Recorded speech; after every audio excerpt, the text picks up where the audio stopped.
The रोज हमने एक बड़ी अहम खबर दी थी और उसमें फिर हमने कुछ डिटेल्स को आगे किया था। एक बड़ा ही अहम नाम साबिक एमक्यूएम का, साबिक पीएसपी का और मौजूदा पाकिस्तान पीपल्स पार्टी का नाम अनीस एडवोकेट ने बहुत सारे राजों से पर्दा उठाया था, जिसमें एक राज ये था कि अल्ताफ हुसैन साहब की शादी के मामला में क्या हुआ, लेकिन उस पर हमने आपको तफसील से बता दिया था ना। ठीक है, अब आइए अगली खबर की तरफ। और एक खबर उन्होंने दी थी कि जनाब पीएसपी के लोगों ने मेरे साथ धोखा किया और मुझे गिरफ्तारी में और दीगर मामलात में उन्होंने एक बड़ा अहम किरदार अदा किया। ये बात उन्होंने इल्जाम आयद किया था। अब फिर क्या हुआ? उसके बाद की रात इंटरव्यूज नशर हो गए ना, उसके बाद क्या हुआ? वो क्या कहते हैं, गाना था फिर भूल जाऊंगा ना, इसके आगे की अब दास्तां मुझसे सुन, ये सुन के तेरी नजर, पूरा गाना मुझे याद नहीं है तो इतना ठीक है, सही। हाँ, उसके बाद ये हुआ कि जनाब फोन खड़कना शुरू हो गए, कुछ एंकरों को फोन हुए, भाई ये खबर नहीं चलनी चाहिए, ये यूं नहीं होना चाहिए, किसने कॉल्स की है, ये किसने फोन किए हैं, ये सारी डिटेल्स हमारे पास एक मजमे के तौर पर जमा बहुत सारी आ गई है। तो ये लाइंस नहीं होनी चाहिए थी, ये ऐसा नहीं होना चाहिए था, ये यूं नहीं होना चाहिए था, ये खबरें हम तक पहुंच गई है। और बाकायदा कंफर्म जादूगरनी ने बताया है कि जनाब उस इंटरव्यू के बाद कुछ जगहों पर काफी फोन खड़के, और मैं ये बता दूं कि ये फोन एक जमात के एक अहम रहनुमा की तरफ से खड़काए गए हैं, और ये डिटेल्स भी अगर कहेंगे तो बता सकता हूं। आइए अगली गुफ्तगू की तरफ चलते हैं, और बहुत बड़ी और अहम खबर देने वाला हूं। आफाक अहमद का केस, कि जिसमें आफाक अहमद की गिरफ्तारी हुई थी, उन्हें गिरफ्तार कर हथकड़ियों में लाकर अदालत में पेश किया गया था, उनके साथ उनके दर्जनों कारकुनान को गिरफ्तार किया गया था, जिसके बाद उनका मुकदमा सादे दहशतगर्दी की अदालत में आया, जहां पर उनकी जमानत हुई। एक मुकदमा सुरजानी का था, लेकिन कहानी खत्म नहीं हुई, बल्कि कहानी अब शुरू हुई है।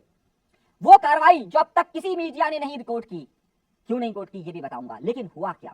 हुआ ये कि हफ्ते के रोज अदालत में आफाक अहमद आए, 5 गवाहान मौजूद थे, और वो 20 अफराद भी मौजूद थे जिनके ऊपर ये इल्जाम आयद किया गया था, जिनके खिलाफ एफआईआर दर्ज की गई थी, जिनको गिरफ्तार किया गया था, वो लोग भी मौजूद थे। सामने मौजूद थे जज साहब। अदालत की कार्रवाई शुरू हुई, जज साहब से कहा गया कि हम गवाहान को पेश करते हैं। गवाहान कौन थे? गवाहान थे कंडक्टर उस डंपर का, दूसरा कौन? ड्राइवर।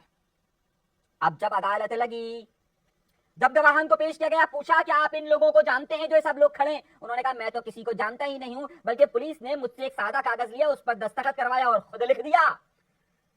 आप समझ रहे हैं अदालत में क्या हुआ? यानी कि उसने कहा कि जनाब इन्होंने खुद ही सब कुछ लिख दिया। तो पूछा इनमें से आप किसी को जानते? बोलते मैं तो किसी को नहीं जानता। तो पूछा कि उस एफआईआर के अंदर दर्ज है कि इन्होंने जलाने से पहले चीनी की बोरियां उठाई? उन्होंने कहा नहीं भाई, इन्होंने, ये तो जल गया था। अब किसने जलाया हमें तो पता ही नहीं, हम तो वहां से भाग गए थे और हमने भागते हुए फोन किया था अपने, भाई जल गया। अब हमें क्या पता किसने जलाया, ये तो हमसे दस्तखत लिया, हमें तो मालूम ही नहीं है। ड्राइवर कंडक्टर का ये बयान सामने रिकॉर्ड किया गया अदालत के अंदर। अदालत में अंदर सन्नाटा छा गया, सुकूत तारी था कि ये क्या हो गया। 5 गवाह हमने, 2 पुलिस एहलकार थे। अगली तारीख दी गई है 25 अगस्त।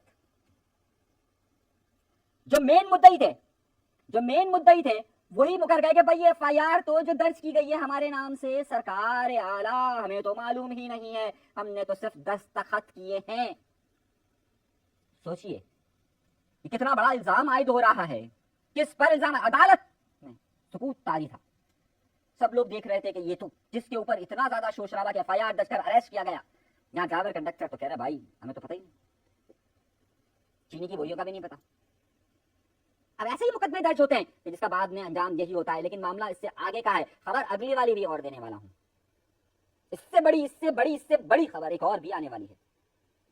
और खबर यह है कि एक साबिक गवर्नर ने चंद लोगों को अपने पास बुलाया और उनको बुलाकर अपने फोन से ऑडियो सुनाई। हेलो सर, ऑडियो सुनाई और कहा देखिए मेरे कितने बड़े बड़े लोगों से ताल्लुकात हैं, और वो सब कह रहे हैं आप ही आप। वो शख्स फोन की रिकॉर्डिंग्स हो रही थी, या उन्होंने की या बताई, लेकिन भरम मानने के लिए उन्होंने दिखाया। देखो, समझ रहे मेरी बात को बड़ा गौर से समझिएगा। मैं जिस तरफ आपको बड़ी खबर दे रहा हूं, मैं ये आला तबकात और बहुत सारे लोगों से ये अर्ज करना चाहता हूं कि जनाब जब आप किसी से राब्ते कर रहे हो तो उसकी नीयत भी देख लिया करें। बढ़िया सुनाइए, ये मैं खबर दे रहा हूं आपको।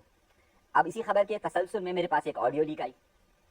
वो लीक भी एक सिलसिला और ये दोनों सिलसिले अलग अलग हैं, दोनों का लहजा लेता रखिएगा। मगर उससे पहले दो बड़े बयानात की तरफ जाना चाह रहा हूं। यहां पर डंपर ने तहलका मचाया हुआ है और इसी डंपर की गूंज महसूस की गई है पूरी दुनिया के अंदर जब वजीर दाखिला मोहसिन नकवी ने यह कहा कि पाकिस्तान एक डंपर है और इंडिया एक बड़ी लग्जरी गाड़ी है, और ये डंपर लग्जरी गाड़ी से टकराकर उसने उसको तहस नहस कर दिया है। यानी अब डंपर का लफ्ज हो गया इंटरनेशनल। मगर उस डंपर के पीछे अब मैं देख रहा हूं कि बहुत सारे हिंदी कौम परस्त मुसलसल अपने इश्तियाल अंगेज बयानात दे रहे हैं, और अब एक साहब है जिनका नाम सहरवर्दी कुछ इस तरीके का है, पता नहीं क्या नाम है, उन्होंने मेरी ही खबर की तस्दीक कर दी। और मैंने आपसे कहा था कि ये कहीं पर प्लान बन रहा है कि क्या सिंध में 2 सूबे बनने वाले हैं, तो अब ये डिस्कशन हर जगह हर जगह होना शुरू हो गया मेरी ही खबर पे। कि मैंने कहा था पूरे पाकिस्तान के अंदर इंतजामी यूनिट्स पर गौर किया जा रहा है, मेरा लफ्ज था गौर किया जा रहा है। इन्होंने कहा फैसला कर दिया गया है, मैं अपनी बात पर कायम हूं कि गौर किया जा रहा है, फैसला नहीं किया गया। यह गौर जरूर हुआ है कि सिंध में इस तरह की तकसीम होनी चाहिए, तकसीम नहीं बल्कि इस तरह से इंतजामी यूनिट्स बनने चाहिए, पंजाब में इस तरह के इंतजामी यूनिट बनने चाहिए, केपीके के अंदर यह होना चाहिए, बलूचिस्तान के अंदर यह होना चाहिए। मगर मेरे दोस्तों, मेरे भाइयों, मेरी बहनों, मेरे बुजुर्गों, मेरे चाहने वालों, बात यह है कि मैंने कहा था कि ये गौर हो रहा है, जो ये खबर चला रहा है कि फैसला हो गया है, मैं अभी तक मेरी जादूगरनी वहां तक नहीं पहुंची। अभी तक मेरी जादूगरनी यही कह रही है गौर हुआ है, फैसला नहीं। गौर हुआ है, फैसला नहीं हुआ है, ये मैं आपको बहुत वाज़ेह तौर पर बता रहा हूं। अब एक और खबर सिंध से आई, लोगों ने वो तस्वीर देखी, तब मैं प्रोग्राम कर रहा हूं। आज कराची शहर में गर्मी की शिद्दत इंतहा की है। ये देखिए, पसीना भी लहू की तरह बह रहा है, जैसे लहू जिस्म में बहता है वैसा पसीना बाहर बह रहा है। तो कहा जा रहा है कि जनाब बादलों का गरज चमक होने वाली है, लेकिन इस गरज चमक के दौरान ही वजीर आला सिंध ने बुला लिया। कुछ बड़े लोगों को तस्वीर देख सकते हैं, और मैं देखकर दंग नहीं हुआ कि सईद गनी साहब और मुर्तजा वहाब साहब साथ बैठे हुए हैं, और दोनों में आंकड़े का भी आपको मालूम है। सईद गनी साहब वजीर बल्दियात, मुर्तजा वहाब साहब कराची के राजा। वो राजा को रानी नहीं, राजा को रानी है ना, क्या कहना है, बड़ा गाने सुनता ये कहता, कह रहा राजा को रानी से प्यार हो गया। तो क्या राजा को रानी से प्यार हो गया? राजा को रानी से प्यार हो गया?